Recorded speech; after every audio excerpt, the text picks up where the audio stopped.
Hello. So we're going to try and do a stationery unboxing, YouTube style, to show you what I got in my first ever subscription stationery box. So it came hand addressed, you'll have to take my word for that.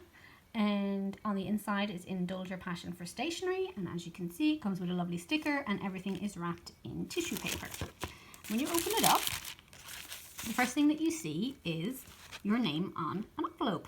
How marvellous, handwritten in silver ink. And when you open this up, inside are some postcards from the artist that she's working with this month. And there's a very cute one of welly boots, which I'm very fond of, and a little yawning moon, which I'm also very fond of. I'm not so fond of the fruits, apologies to the artist.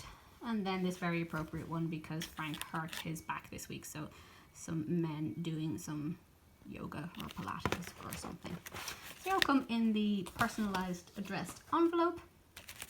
And then you come down to the next layer. I'm going to pop this paper into here so it stays open. And you can see that the theme of this month's box was edges. And that means that everything should be basically themed around that. So first up was two little cards in envelopes, and they're just edged with colour, one in green and one in pink, so they're very sweet. And then we come to, of course, the pièce de résistance, as always, the notebook. I'll just draw back slightly so you can see that. And it's a company called Semicolon, which I hadn't heard of. Copper edged with purple, if you don't mind, my favourite, copper and purple. Not sure I'd put them together though. And then let's open it up. Oh, bit stiff, bit stiff. Very bright orange on the inside. Let's have a look. Oh, damn. Lines.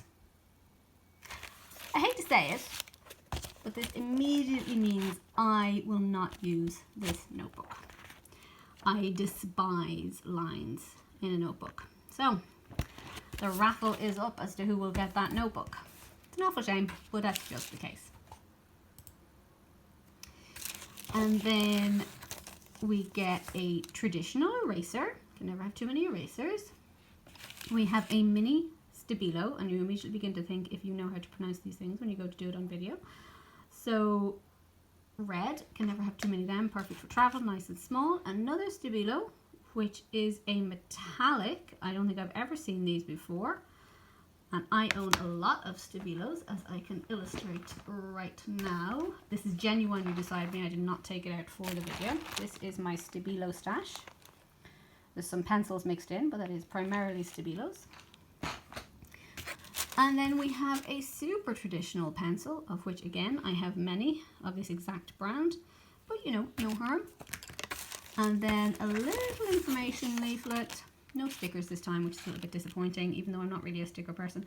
But the leaflet talks about some very interesting, or seems to have a picture of some very interesting mechanical pencils, which is another one of my problem areas. So that is my first ever stationery box. Wasn't that exciting?